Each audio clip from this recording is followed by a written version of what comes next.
Mga kapatid, ito po lahat ay ginagawa natin so that you will be sure na lahat ng ginagawa natin sa simbahan ito will point us to Christ, will flesh us, will make us realize, will make us see the beauty of our Lord and Savior. Bakit po ganun importante mga kapatid? Sabihin niyo, alam ko na yan, ang bait-bait ng Panginoon, alam ko na yan, yung gospel, ready ko na. Paulit-ulit tayo dyan, may iba naman. Paano yumaman? Paano kumita ng pera? Pwede bang ito pa sa mga kapatid? Ano ang feeling mo? How do you feel kapag meron kang inaasahan na bagay or pangyayari or someone, and then nung dumating yung crisis of faith sa buhay mo, o crisis ng life mo, yung inaasahan mo cannot deliver. How do you feel? Yung iba sa inyo, disappointed, iba sa inyo, angry, ano ba ito? Kung kailan kailangan mag-print ng printer tsaka kinain yung papel. Ano yung feeling mo? This week, I have experienced that feeling. Yung pala may nakapanatang na holes. May nakapanatang na holes sa printer. Hindi ba siguro nag-alagay ng holes sa printer natin? Praise the Lord, nalaman. Frustrated ako for 1 week. Ayoko lang print. Holes lang pala natin. But, of course, yung crisis can differ sa levels ng mga pangyayari sa buhay natin. What if it's life and death and yung inaasahan mo cannot deliver? We will feel powerless. We will feel disappointed. We will feel angry. Tama po ba? Mga kapatid, we will feel betrayed dahil yung inaasahan natin cannot deliver. Alam niyo kung anong pinaka-pakiramdam? You cannot blame anything kasi sasabihin ng inasahan mo, kasalanan mo yan eh. Bakit ka nagsimala sa akin? Alam mo naman na hindi ako Diyos at nasasagot lahat ng inyong pinag-aasahan. Brothers and sisters, in your feeling, if we are putting our trust on idols, idols demand you to serve them. Pero in the end, idols cannot deliver what they promise. And how will we know that we are putting our trust on idols and not on God? The Lord sends crisis. The Lord sends opposition. The Lord shakes us from our false hopes to reveal. Hindi yung kakayanan natin, hindi yung ability natin, but our utter helplessness. Is it a good thing? Or is it a bad thing? Tayo po magsabi. Mga kapatid, itong pakiramdam na ito, ang eksaktong naramdaman, hindi naman eksakto, but this is the same kind of feeling that the apostles felt when they were with Jesus. Pero hindi kasalanan ni Jesus. When they were with Jesus, so nandun sila sa barko on their way sa kanilang ministry. So if you have your Bibles with you, wala pa tayong screen. Masaya ako na ng screen kasi magpupuwesa tayo buksan yung mga Bibles natin at tignan sa Bibles natin ano talaga sinasabi natin. Let us open our Bibles in Luke chapter 8, verse 22 to 25. Luke chapter 8, verse 22 to 25. Verse 22, one day, he got into a boat with his disciples, and he said to them, let us go across to the other side of the lake. So they set out, and as they sailed, he fell asleep.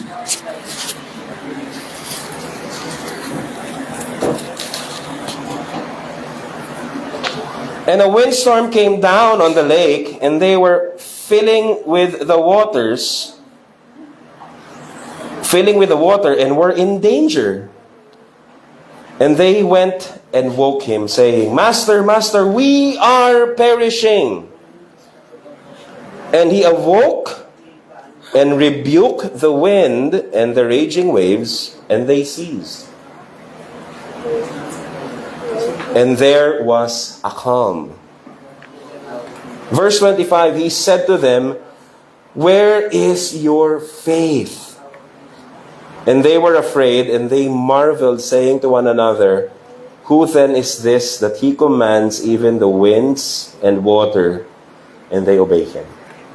God bless the reading of His Word. Tayo po ay manalangin. Let us ask wisdom sa Lord. Lord, we thank you for you are the God who is with us this morning. You are speaking to us through your Word. Lord, I pray as we study your Word, may you reveal our idols. May you reveal our false hope. And may you rescue us from our false hope so that we will only put our trust in Christ and no other. Lord, teach us this morning that you are with us and you are concerned with us, that you loved us and you have given yourself for us. In Jesus' name we pray. Amen and amen. Mga kapatid, gaya po ng mga apostles na disciples na sila ay nangangamba at sila ay nagkaroon ng panic when they were face to face with their limitations.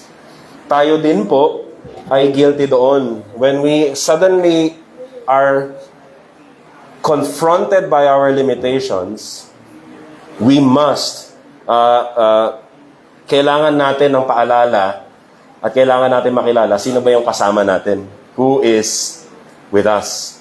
Kaya po sa sermong ito, after this sermon, I want you, brothers and sisters, to feel or to know or to put our complete trust in Christ as we stand in awe of who He is.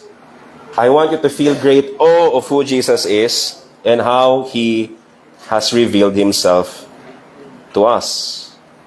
Meron akong pakiusap sa ating sermon ngayon. Since lahat po ng noise naririnig ko dito sa harap, please refrain from talking to your neighbors. Kasi pag nagsabay-sabay tayo, talagang naririnig ko dito. Hindi pa tayo nakagkakaroon ng sound barriers, kaya lahat ng sounds nag-echo. So tayo po, let's continue with our passage. Brothers and sisters, ang isang kailangan natin malaman dito is this. 1, trials, crisis, do not make our limitations. Crisis in life reveals that we are limited. Crisis in life reveals that we are limited. Pansinin niyo, brothers and sisters, ano nangyari nung pumasok yung windstorm, when nagkaroon ng storm dun sa Lake of Galilee, sa Sea of Galilee, o hindi natin alam kung saan yung lake, and they were yung barko na sinasakyan nila were filling with water and were in danger. Ang iniisip kasi natin na barko, parang yung barko lang na row your boat eh. Pero mga kapatid, tandaan nyo, during that time, professional fishermen yung ibang disciples, si Peter, si Andrew, si John at si James. Professional fishermen sila. Hindi sila yung fisherman na namimingwit. Fisherman sila na may net at madami silang barko. They are really entrepreneurs during that time. So, big shots ito. Si Peter and si James, si John and si Andrew, they are big shots na business talaga. Boats, hindi siya row your boat na maliit. It's a boat na talagang kayang tumawid dun sa lake na malaki at kasama yung mga disciples. So, secured yun. Yung boat na yun. Hindi siya gegewang-gewang lang. Pero, ano nangyari? Nung pumasok yung storm, pinapasok yung tubig nila, and even, kahit merong presence ng professional fishermen, yung expertise nila, they have been at the sea for so long, yun yung kanilang kabuhayan. Nung na-confront sila ng windstorm na yun, anong sinabi nila? All together with the other disciples, anong sabi nila? Master, we are perishing. Sa Tagalog, Master, naku, mamamatay na kami. We are perishing. Ano sabi ni Jesus? John 3:16, for God so loved the world that whoever shall not perish but have everlasting life. No.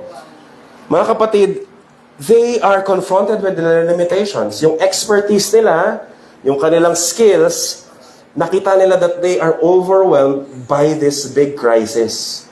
And life and death ito. Kasi kapag na-overwhelm sila ng crisis na ito, they would die. Brothers and sisters, how many of us have prayed to the Lord, have cried out, Lord, help me, I am perishing. Tinitignan natin yung mga utang na kailangan bayaran. Tinitignan natin yung problema natin sa pamilya. Or pwedeng problema sa mga anak or sa asawa. Or yung naghahanap tayo ng lugar para sa church natin. Lord, help us, we are perishing. Hindi naman open na rin ng mga pastors natin yun. But of course, we're worried. Lord, saan na kami pupunta? Brothers and sisters, these crises, these conflicts, hindi siya nagkakos ng limitations natin. These crises and conflicts reveal our reality that we are not gods na kaya nating gawin lahat, but we are limited at darating talagang panahon sa buhay natin that we will acknowledge that we are nothing but mere creatures created to depend. Mga kapatid, sino po ang tao dito? Alam po ba natin na tao tayo? Yes. Alam natin na tao tayo. Bilang tao, we are creatures. We are created by God in His image. Pero mga kapatid, alam niyo po ba, nakakalimutan natin yon that when we are created by God, nakakalimutan natin yon that we are mere creatures. Ang naaalala natin, or naiisip natin, or minsan, we are trying to work beyond our limits. Kasi yun yung sinasabi ng world. Mga kapatid, ako po ay lumaki na ang favorite cartoon ko ay Dragon Ball. At sa Dragon Ball, ang bida doon ay si Goku. At Super Saiyan siya. At ang Super Saiyan na ito, ang tema, basta magsikap ka lang, galing ka sa ilalim, laban ka lang ng laban, at itodo mo lang, push beyond your limits, and then magiging Super Saiyan ka, and kaya mo nang talunin yung kalaban mo. Kami mga pinalaki sa ganong anime, siguro naintindihan namin yung value ng, yeah, you should work hard, you should push kung ano yung kaya mong gawin. Do not quit. Those are good advices. Do not quit. Persevere. Tama po ba? Even the Bible teaches us to persevere. Tama yon. Pero mga kapatid, ito po yung isang problema natin. Dito lang po ang tingin. Dito lang po ang tingin.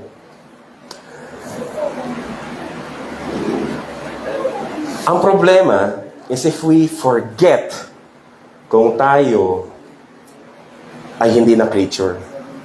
Na yung value ng world is, sasabihin, work beyond your limitations. Yes, we must persevere. Pero brothers and sisters, the Bible teaches us that we must persevere within the boundaries of our limits. Ano yung mga paraan na we are working beyond our limits? Sabihan ko kayo ng isang pagkakataon. You are working more than your work hours. Para sa atin, uy, masipag yun, nagtatrabaho. Wow, bida-bida. Uy, may overtime. But brothers and sisters, there's a reason bakit sa batas, 8 to 5 lang talagang 8 hours lang ang working hours day. Or depende sa contract mo, baka minsan 10 hours and then lilipat ka. Minsan 12 hours kung security guard ka. Pero mga kapatid, yung working conditions, talagang dapat i-consider na ang tao ay limited at kailangan niya ng rest. Mga kapatid, nung nandun ako sa Abu Dhabi, of course, hindi naman lahat perfect, ano? Kasi meron mga companies doon na yung mga boss, tatawagan ka pa rin after work. Pero yung mga Western companies, yung mga galing sa first world na mga boss, pagtapos ng work mo, wala na silang pakialam sa'yo. Free time mo na yun. Basta pagdating mo ng work, you work hard. Focus ka sa work. Bawal yung nasa work ka tapos may ginagawa kang ibang sideline. No. Work is work. Work hard during work hours. Then after work hours, free time mo na yun, freedom mo na yun. Kaya mga kapatid, na-enjoy ko yun doon, nung nandun ako. Kami, 8 to 5, o 9 to 5, sorry. Wala kaming ginagawa dun sa pastoral internship, kundi magbasa ng libro. Siguro, minsan, pinakamadami namin, 4 books a week. Tapos gagawa namin ng summary. Pero 8 to 5 lang, 9 to 5 lang. Pag kulang kami ng oras, gagamitin namin yung Sabado. Pero yung mga nagtatrabaho na engineer, yung mga accountant, pagod na pagod sila. Minsan pagka deadline, kailangan nila mag-overtime. Pero usually, pagdating ng alas 5, aalis na sila sa workplace. Pagdating ng alas 7, magkikita na kami. O 6 o'clock, magkikita na kami. Tapos mag-basketball na kami. Tapos papasok sila bukas. As if hindi sila nag-basketball ng gabi. Of course, yung condition dito sa Philippines, ibang-iba. Umalis ka dito ng alas 5 sa trabaho mo, dadating ka sa bahay mo ng alas 10. Wala na. Wala ka ng free time. Yun yung ating problema bilang third world. And yun talaga yung reality natin. Pero ang isang gusto kong ipunto sa inyo, hindi po normal that you would work beyond your limitations. Yes, sa ngayon, may mga hindi ka kaya, aralin mo, oo. Pero aralin mo within the limitations of your creatureliness. Kasi tao po tayo. Ano pang isang work Or ano pang isang ginagawa natin that we are working beyond our limits? Hindi ka matutulog.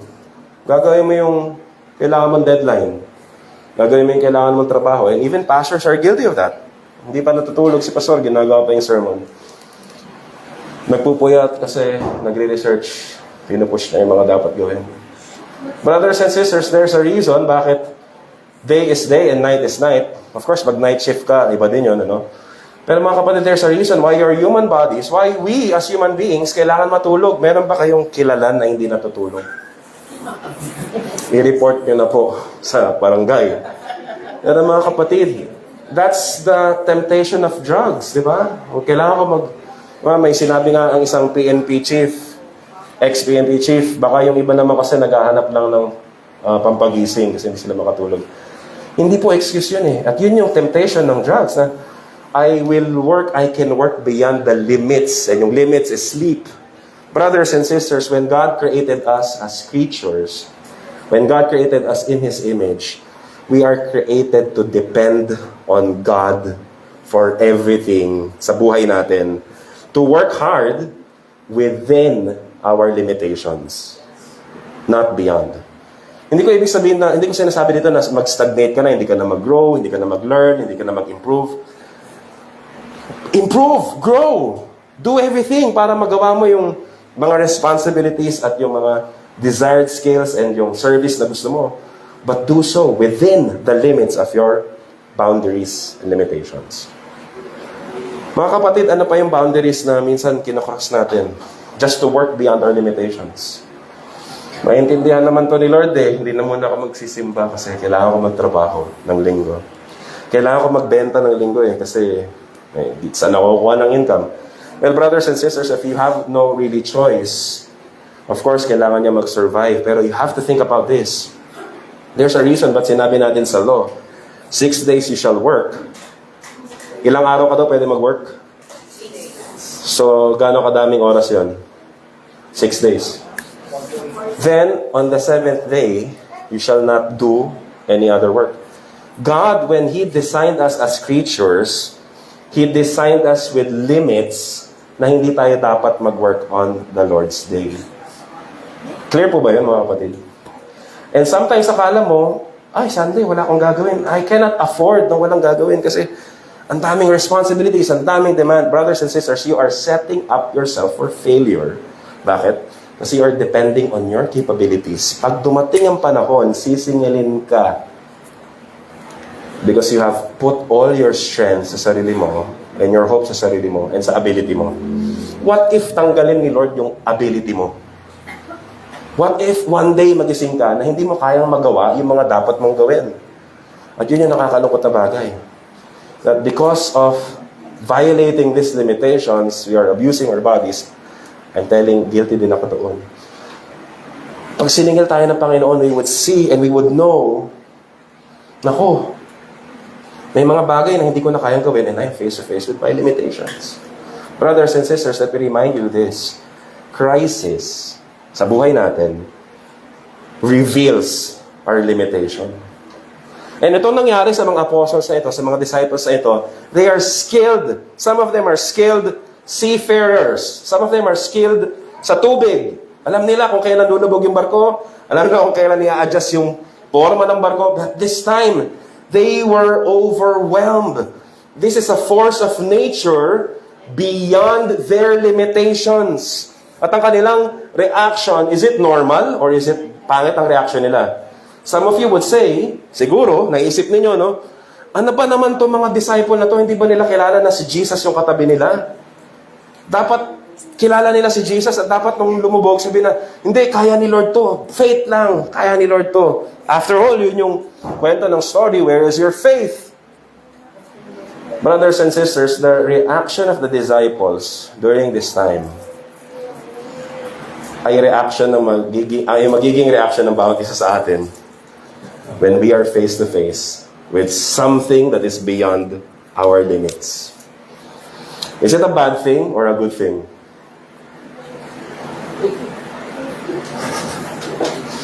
At this time, tignan natin, yung mga disciples, hindi nila kasalanan yun na pupunta sila doon. They are going there para mag-ministry. Si Jesus nga yung nagyaya eh. Let us go there. Mga disciples, sumasama lang kay Jesus, and then na-encounter nila yung limitations nila. Brothers and sisters, sometimes tayo naman, lumalayo tayo kay Jesus. We are refusing His banquet. We are refusing His word. And then doon natin na-encounter yung ating limitations. Just like yung binasa natin kanina sa Psalm 107. Sa Psalm 107, kung maalala nyo po, yun yung ating word of God nung anniversary, o nung family day. And yung Psalm 107 is a picture of people na malayo sa Panginoon because of their faults, because of their sin. Iba, pag-alagala, hindi sila malapit sa Lord, sa banquet ni Lord. They are wandering. Iba, because of their sin, nakakulong. Iba, because of their sin, may sakit. Iba, because of their desire, nasa malayo talaga sila, nasa dagat, lumalayo sa Lord. Pero these pictures ng mga taong lumalayo sa Lord, when they are face to face with their limitations and they cried out for help, anong naging reaction ng Diyos? He rescued them and, hindi lang, He gathered them. The Lord gathers His people in spite of our running away and in spite of us violating the boundaries na binigay niya sa atin. Why? Because that is the kind of God that we have. He is a merciful God who saves sinners. Katunayan po yan, mga kapatid, kaya kayo nandito ngayon. Tingnan mo yung katabi mo. Tanong mo sa katabi mo, kapatid, alam mo ba yung limitation mo? Baka sumagot yung kapatid mo, oo, ako kasi malakas na nilalang. Kahit gano'n ka kalakas, you are still a creature. And meron pa rin mga bagay bilang creature na hindi mo dapat ginagawa. Kasi you are designed to be a creature depending on God alone. Brothers and sisters, minsan baka sumama yung loob natin. Lalo na kung yung mga crisis at disappointments ay kagagawa ng ibang tao. For example, kailangan mo mag-print, hindi mo na-print. Kailangan mong mag-internet, walang internet. Kailangan mong gumawa ng something, walang kuryente. Kailangan mong gawin to, biglang walang funds, walang finances. Lord, kung meron lang sana akong unlimited funds, magagawa ko na lahat ng gusto kong gawin at kaya kong gawin. Minsan nga, Lord, kung meron sanang unlimited fund para sa church, tapos kukuha na kami konti lang. Masosolve na siguro yung problema ng lahat ng nasa church natin. Ano po ba, brothers and sisters? Ito yung reality natin, 2 months advance tayo and 2 months deposit for 25,000 na rent. So, meron tayong 100K na binigay. In short, praise God, may 100K. Amen po ba? Pero ibig sabihin nun, ubos na rin yung savings natin. So, paano na? Well, we will depend on the Lord who provides. And in these trying times, ang temptation natin, kung meron na sana kaming cash, solve na yung problem. Alam mo, brothers and sisters, sometimes, itong mga crisis na ito ay instruments ng ginagamit ng Panginoon to reveal our idols. Baka naman ang idol mo nandun sa pera. Alam niyo ba, mga kapatid, tama naman, minsan ang problema natin is pera or provision. Pero minsan ang provision ng Panginoon, hindi niya ibabagsak yung pera sa iyo mismo. Minsan, the problem sa meron ka sa finances o sa provision, ibibigay ni Lord sa ibang paraan. Bigla niyang bibigyan ka ng libreng discount dito. Biglang merong kapatid na merong extra ganito, biglang itatapo na lang, ibibigay pala sa iyo. Brothers and sisters, the Lord uses all these crises or troubles or challenge. Pero look at this challenge ng ganitong perspective. Yes, nakakatakot. Yes, as creatures, hindi natin kaya masurpass to. Pero let us wait and see how God will reveal Himself sa atin in this situation. Amen po ba tayo doon? And in this matter, when they were crying out to the Lord, tignan ninyo, how did the Lord answer yung kanilang cry for help? Sabi nila, Master, Master, we are perishing. And He awoke. Tignan niyo po sa verse 24. And He awoke. And anong ginawa ni Jesus Christ nung nagising siya? He rebuked the wind and the raging waves, and they are ceased. Christ rebuked the storm. May mga iba sa atin, pag nabasa ito, pupunta dun sa magpe-pray, sa mga gathering ng mga pastors, tapos magtuturo, Lord, ilihis mo ang bagyo papuntang Japan. Brothers and sisters, hindi po invento yung example na ginawa ko. Kami ni Pastor Nick, years before, naka-attend kami ng pastor's gathering, and yun yung sinasabi ng isang pastor doon, na may authority tayo sa Lord, we can do this, i-pray natin, Lord, ilihis mo yung bagyo sa Japan. Sabi, hindi ka naawa sa Japan. Pinadala mo pa yung bagyo sa Japan. Brothers and sisters, this passage does not say that we will be like Jesus, na we can rebuke the crisis ng buhay natin and then titigil na yung mga crisis sa buhay natin. Na problema mo yung asawa mo, no? I rebuke you. Problema mo yung anak mo, I rebuke you. No, the passage is not saying that we go into the world and then rebuke the world para tumigil sila. No. The passage is saying that we are helpless. We are like the disciples. Pero in our helplessness, Christ shows His true power. And we can depend on Him. Amen po ba tayo doon? Tignan nyo kung ano nangyari. After He calmed the storm, and there was calm, bili mo, bagyo, supernatural, beyond their limitations, Jesus hushed it, rebuked it, and then biglang may calm. Kumalma. And then ano sinabi ni Jesus Christ? He said to them, where is your faith? Nasaan ang pananampalataya mo? Nasaan ang pananampalataya nyo? Bakit tinatanong ni Jesus ito sa kanila? Because this is a teaching moment for them. Hindi ibig sabihin nun na pag malakas ang faith nila, hindi na sila magkakabagyo o hindi na sila magpapanik. Pero remember, brothers and sisters, yung faith is not yung ikaw yung bida na may faith ako. Faith is nothing but trust. In the previous passage na binasa natin at sinermon natin ng mga pastors natin, we were talking about yung centurion na humingi ng request kay Jesus na, Lord, sabihin mo lang gagaling yung servant ko kasi I'm a man of authority. Pinagaling ni Jesus Christ. Yung mga patay, binuhay niya. Yung mga pinalayas niya, yung mga demon-possessed, pinaalis niya. Yung mga stories na ito na may faith, at yung faith nagde-display ng trust kung sino si Jesus. Faith is trusting kung sino si Jesus. Faith is just trust. Sa oras pong ito ngayon, tayo nakaupo kayo lahat, meron kayong tiwala, meron kayong trust. Alam niyo kung saan kayo nagde-display ng inyong faith sa ngayon, practically? Sa upuan niyo. So, nagtitiwala kayo na kaya kayo ng upuan ninyo, kaya pag umupo kayo, relax kayo. Chill. Pero anong pakiramdam pagka hindi kayo kumpiyansa sa upuan na inupuan nyo? Ang upo mo, kalahati lang. Or hindi mo bibigay yung buong bigat mo. Faith is trusting. Brothers and sisters, yung faith, hindi siya puwersa na basta magtatap ka lang sa Lord and then may faith na ako, parang kapangyarihan siya or special. No. Faith is putting our trust. Ang tanong, saan ang trust mo? So Jesus asked them this question. Ano tanong niya? Tignan niyo po, verse 25. He said to them, sa Bibles mo ninyo, anong tanong? Where is your faith? Mga kapatid, hindi niya tinanong kung gaano kadami yung faith ninyo. And of course, in other synoptic gospels, sa tanong, you of little faith. But brothers and sisters, ang ganda ng sinabi ng Luke, kasi sa Luke, nasa pool mismo yung objective reality. Where is your faith? Na kanino ang iyong tiwala? Brothers and sisters, ito nakakalungkot. Some of us are claiming that we are Christians, we depend on Christ for our salvation and hope. We believe that we are creatures made in the image and likeness of God and we are made to live under His care. Iba sa atin, mas kabisado pa yung Lord's Day 1. What is your comfort in life and in death? That I am not my own, but belong body and soul in life and in death to my faithful Savior, Jesus Christ. Pero mga kapatid, we are blind. Na minsan, yung pananampalataya natin, wala pala kay Christ.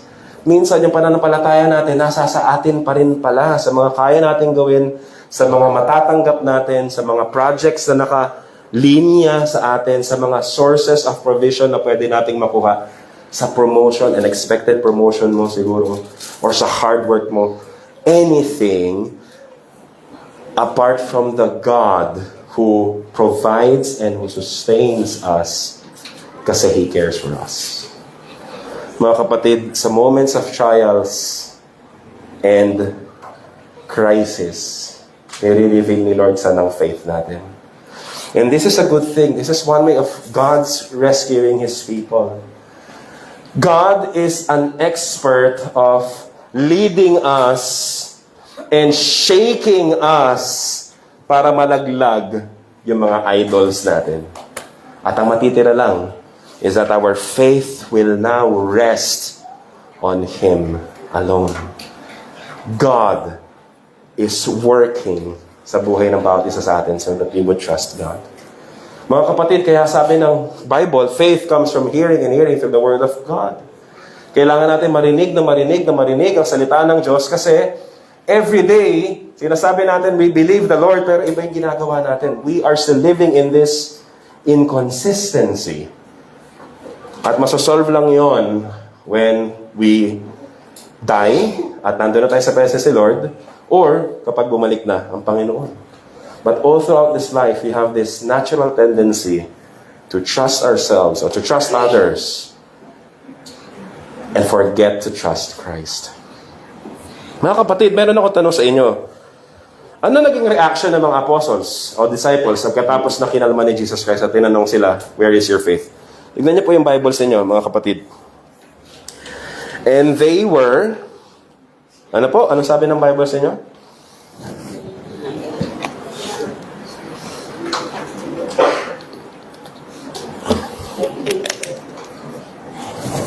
Ano po? And they were afraid. Natakot sila. Pero hindi lang basta takot na hoy, multo. Hindi ganon. They were afraid and they marveled. So merong fear.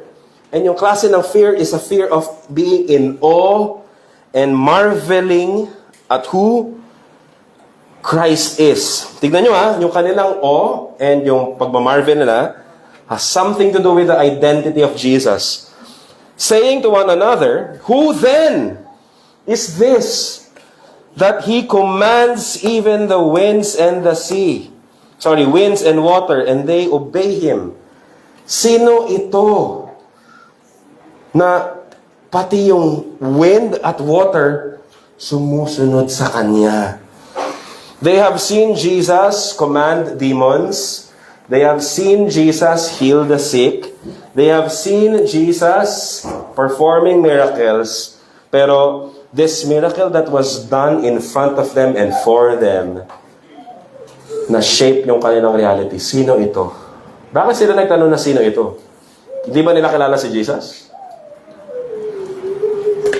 Kilala nila. Kilala nila as a prophet. Pwede. Kilala nila as a miracle worker. Sa passage na binasa natin, kilala nila as their master. They have decided to follow Jesus and to learn from Him. Pero mga kapatid, minsan, itong reality na ito, hindi lang pala master yung dapat mong pagpakilala kay Jesus. Bakit big deal itong line na ito? Even the waters and the wind obey Him. Brothers and sisters, kasi Jesus showed here in this passage that He is doing what God can only do. Jesus is doing what God can only do. Kaya may ibang mga tanong, di ba, sa debates, sa apologetics, asan sa Bible na sinabi ni Jesus na He is God? Wala! So kaya mali kayo, mga Christians, kasi hindi naman sinabi ni Jesus na God siya eh. Totoo ba? No. There are many instances wherein Jesus claimed to be equal with God and showed Himself to be who God is. Isa ito sa passage na ito. Of course, di ba, before Christ, may mga false Christ. Sinasabi nila sila yung Christ, sila yung Savior, pero false naman sila. Si Jesus, baliktad yung ministry niya. Sinasabi niya, huwag yung sabihin na ako yung Messiah. Huwag yung sabihin na ako yung Christ. Bakit? Hindi dahil secret lang na ayaw niya malaman, pero kasi naghahanap sila ng Messiah at ang image ng Messiah during their time is a political figure na ililiberate sila sa Roman Empire. So pag sinabi, andito na yung Messiah, anong tingin na sa Messiah? Andito na yung makikipaglaban sa Roman Empire. Yes, so ano mangyayari? Ready lahat sila na makipaggera. Kasi andyan na yung Messiah eh. And during this time, ang dami ng mga false Messiahs na nag-cause ng rebellion and nag-fail. So si Jesus, sinasabi niya, huwag sabihin ako yung Christ. Bakit? Kasi He has chosen this way. He allowed His fruits to display kung sino siya. Kaya sinasabi ni Jesus Christ, di ba? You will know them by their fruits. So ano yung fruits na ginawa ni Jesus? The sea and the wind obey Him. So ano yung fruit na yon? It is a sign. Sino bang pwede mag-obey sino bang pwede mag-rebuke ng wind and sea? Brothers and sisters, sa Scripture, sa Old Testament,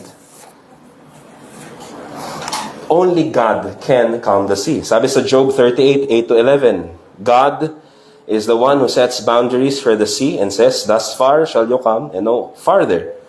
Buksan natin yung mga Bibles natin sa Job 38, 8-11. Ang Book of Job ay bago sa Book of Psalm. Job 38.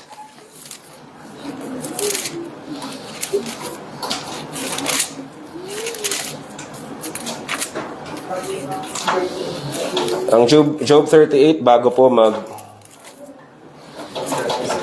Job 39. Job 38, 8-11. And it is the Lord who is speaking. Or who shut in the sea with doors, and then when it burst out from the womb, and when I made clouds its garment, and thick darkness its swaddling band, and prescribed limits for it, and set bars and doors, and said, thus far shall you come and no farther, and here shall your proud waves be stayed. God determined kung hanggang saan lang yung sea. And during this time of chaos, hindi chaotic yung sea, God, Christ, calmed the sea. Sabi niya, hanggang dyan ka lang. Yung passage na binasa natin kanina, yung Psalm 107, God calmed the storm and rescued His people to be with Himself. Brothers and sisters, when Jesus rebuked the storm, ang Bible po kasi nasulat, ang Old Testament sa nasulat, anong language? Hebrew and Aramaic. Pero nagkaroon ng translation po yon. Yung Hebrew and Aramaic, translate into Greek. Ang tawag doon sa Greek translation of the Old Testament ay Septuagint. At yun yung Bible na available nung time ni Jesus Christ. Sa Septuagint, and makikita nyo to sa Luke, yung Greek words, same na same. When Jesus Christ said, Jesus rebuked, kung ano yung Greek word na Jesus rebuked, ganun din yung Greek word dito sa sa Job 38. So Luke, of course, ginagamit niya yung same word na rebuke, pero inaalod niya na kung paano si God nagre-rebuke dito sa Job, si Jesus is also rebuking the sea here. So, brothers and sisters, hindi kailangan i-claim ng Bible directly na Jesus is God. But if you study the scriptures ng maigi and you compare, you would know na talagang tinuturo ng mga New Testament writers that Jesus is God. They are not, meron kasing sinasabi sa story, di ba? Pag gagawa ka ng story, show, don't tell. Alam mo ang mga palabas o mga kwento na, alam ko pag hindi maganda yung kwento, ang daming sinasabi. Parang sinasabi nila yung plot nila, hala, paano yan? Di ba? Magkakaroon ng problema dito pag ganito yung nangyari. Tapos yun nga yung mangyari, para maintindihan mo yung plot, yung script writing minsan hindi maayos. Ang magandang script writing, hindi mo sinasabi, pero nakikita. So ikaw pag nanonood ka, ganun pala yun. Di ba? In the same way, yung scriptures, ganun. Hindi nila sinabi, show, don't tell. But they have shown na si Jesus ito. He is God. He is God na hinihintay natin, and God is walking among His people. He hushed the problems. He hushed the winds and the sea. Brothers and sisters, kaya gano'n na lang yung marvel at wonder ng mga disciples. Sino ba yung pwedeng mag-calm ng storm? Sino ba yung pwedeng mag-calm ng sea and wind? Alam nila, si God lang. Sino tong kasama natin ngayon? There is fear. Hindi lang siya master, hindi lang siya basta tao. But they are in awe, they are marveling. Why? God with us in our midst. Brothers and sisters, Jesus is in our midst as well. As people of God, the Lord promised, I will never leave you nor forsake you, and I will be with you to the end of age. Hindi siya with us physically, but He is with us through the power of the Spirit. When Christ gave His church yung Holy Spirit, lahat tayo na mananampalataya have that Holy Spirit. We are united to Christ. And every Lord's Day that we meet together as His people, hindi tayo gumagawa-gawa lang ng para nang may program tayo sa simbahan. Every time that we are gathered as God's people, Jesus is with us here today. And He is feeding every one of us. And He is calming the storms and the raging seas ng mga hearts natin at mga minds natin. So that we will marvel at Him alone. Kaya mga kapatid, knowing this, wag po natin tignan yung Lord's Day na parang, ay, pag sermon na ako pupunta. No. The Lord's Day gathering, the divine service, kung titignan niya yung sa ating bulletin, divine service, it focuses on the divine God serving us, calling us, feeding us, nurturing us, delivering us from our idols, forgiving our sins, putting to death our old nature, making us walk again and rise again in Him in this newness of life. So brothers and sisters, next week, hopefully, lahat tayo nandito na 9:20 to sing. Kung malay ka na 9:20, okay lang.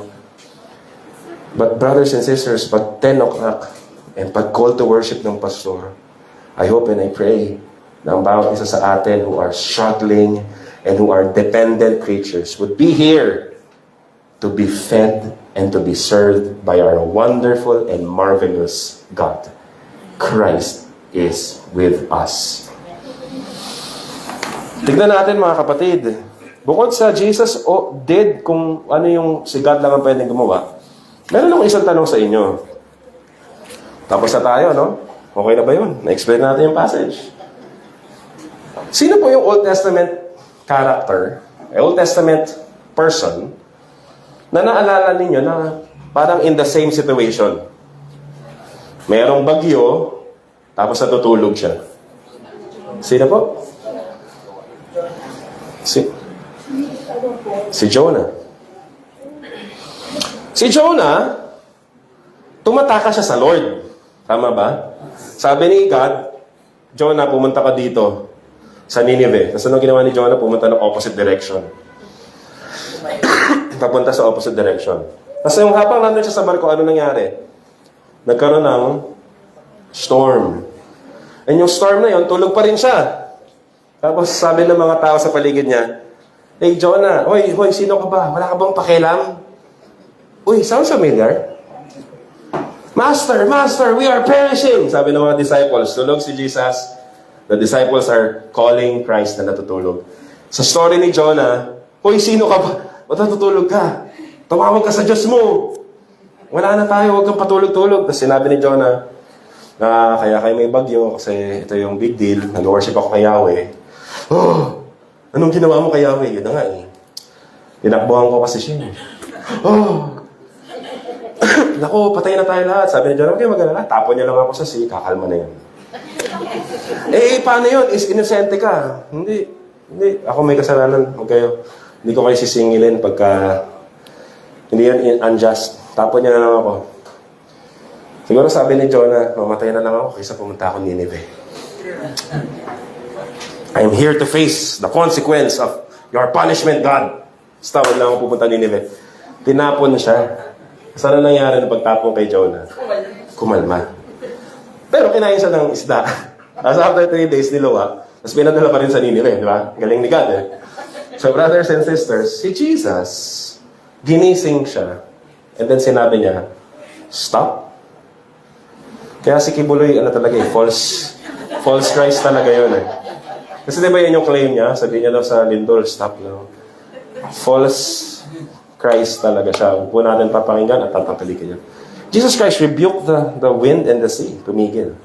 Ang kaibahan, si Jonah tinapon. Tapos yung storm, dulot ng galit ng Diyos kay Jonah. Tama po ba? Si Jesus, may storm pero hindi galit ng Diyos. Tama? Storm lang. Ni-reveal lang ng storm yung creatureliness ng mga disciple. Ni-reveal lang ng storm kung sino si Jesus na kayang mag-calm ng storm. Nung kay Jonah, nakalm yung storm kasi tinapon si Jonah sa gitna ng storm. Si Jesus nakalma yung storm kasi nirebuke niya yung storm. Wow. Si Jonah, tumatakbo palayo sa Diyos sa command ni God. Ayaw niya mag-share ng gospel. Si Jesus pupunta sa kabilang side of the lake para mag-share ng gospel. Jesus is the greater Jonah. Kaya yung story na ito, makikita mo na, mas magaling siya sa Old Testament prophet. Where Jonah failed, Jesus Christ is better. Yun lang ba yun? Mga kapatid, this story is just setting the stage for the greater storm. The storm na ang cause ay yung galit ng Diyos against disobedience. God's wrath against sin. Kumakanta tayo mga brothers and sisters, diba? The Father's wrath. Pero ang totoo, the Father, the Son, and the Holy Spirit, isa lang. And this Godhead has this wrath against sin. Brothers and sisters, this wrath of God is more than this storm. Because this wrath of God, pag pinush at binuhos sa sinner, we cannot stand the glory and the power of God, and we will certainly perish. This wrath of God na madidisplay pagdating ni Jesus Christ when He returns, this wrath of God for sinners, for those who continue to run away from Him, for those who continue to disobey Him, the wrath of God is displayed in the lake of fire, where there is weeping and gnashing of teeth, where the flames does not quench. And then when the wrath of God is poured to sinners, including Satan and his demons. Brothers and sisters, Jesus Christ was thrown into the greater storm. Jesus Christ was thrown into the center of the wrath of God at the cross of Calvary, where He meets yung wrath ng Father, Son, and Spirit in His mortal body during the time, creaturely body during the time. He absorbed the wrath of God for you and for me. And He cried out with a loud voice, "It is finished." Christ was thrown into the greater storm to calm the greater storm, the wrath of God against you and me. Because Jesus was thrown in the greater storm, merong peace and calm. That we who believe in Christ, we who know na it is because of His birth, His perfect life of obedience, His sacrificial death, His resurrection, na kung sinong mananampalataya kay Christ, we have also been united to Him. Kaya yung righteousness na perfect na meron siya, binigay niya na sa atin, mga believers. Yung penalty ng sin na meron tayo, na-judge na yun sa cross. When Christ died, you died with Him. When He was buried, you were buried with Him. When He was raised to death, we were also raised with Him. Brothers and sisters, kaya po ang believer, haharap tayo sa presensya ng Diyos without judgment because Christ was already judged on our place. Brothers and sisters, Jesus calmed the greater storm for you and for me. What a wonderful Savior we have.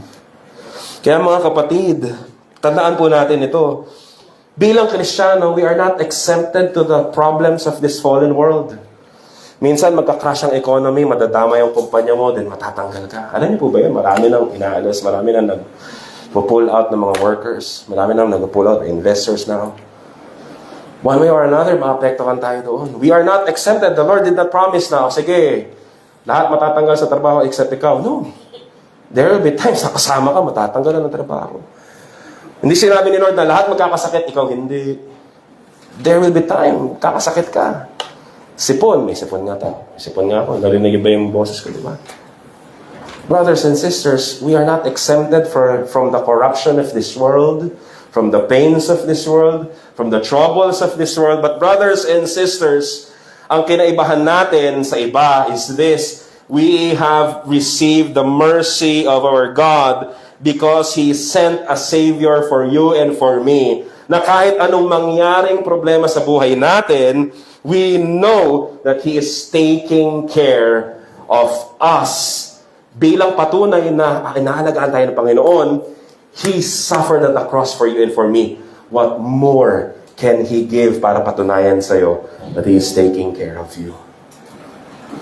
Brothers and sisters, yung song natin kanina, Mighty Fortress is our God, yung last verse, ano sabi?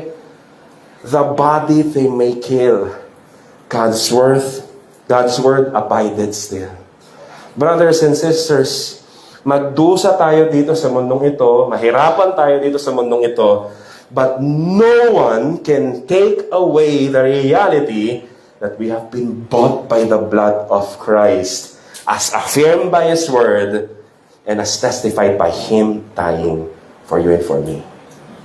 Brothers and sisters, we have a wonderful God na pwede nating pagkatiwalaan. Let me ask you this question, brothers and sisters, as we end. Where is your faith? Sa sarili? Sa ibang tao? Sa politicians? Sa gobyerno? Sa mga magulang mo? Sa asawa mo? Sa ibang tao? Sa salapi na baka pag nabenta na to. Brothers and sisters, let us put our faith in the God who created us, in the God who redeemed us by sending us His Son, Jesus Christ, to die for you and for me, who one day will return to judge the living and the dead. Ano itong gagawin niya? Is there judgment for you and for me? There is now no condemnation to those who are in Christ Jesus. Ngayon kanta, kunin mo na ang lahat sa akin, huwag lang ang aking mahal, di ba? Brothers and sisters, kunin na nila ang lahat sa atin. But one thing they cannot take away from us is the love of God in Christ na binigay ni Lord for you and for me. Let us come to the Lord in prayer. Lord, we thank you because you are the God who rescued us from our sins. You are the God who reminded us that in spite of our many disobedience, many inventions ng sarili naming diskarte. Sometimes nag-e-excuse pa kami, hindi, we are doing this for your glory. We are doing this for you. Pero yung sarili lang pala namin, yung gusto naming mag-benefit doon. Sometimes we are guilty of hypocrisy. Sometimes we are guilty of chasing our idols. Lord, lumalapit kami sa inyong harapan knowing that we are limited creatures created by you so that we will depend on you. Lord, teach us to depend on you. Teach us to trust you. May our faith be placed in the Lord who is able to save us and the Lord who loved us with an everlasting love. Lord, rescue us from our unbelief. Help our unbelief. And teach us to place our trust in Christ who was risen from the dead and one day will return. Teach us to live as your people in this world as we face many disappointments in this life. May we marvel and be in awe of who you are. In Jesus' name we pray. Amen and amen.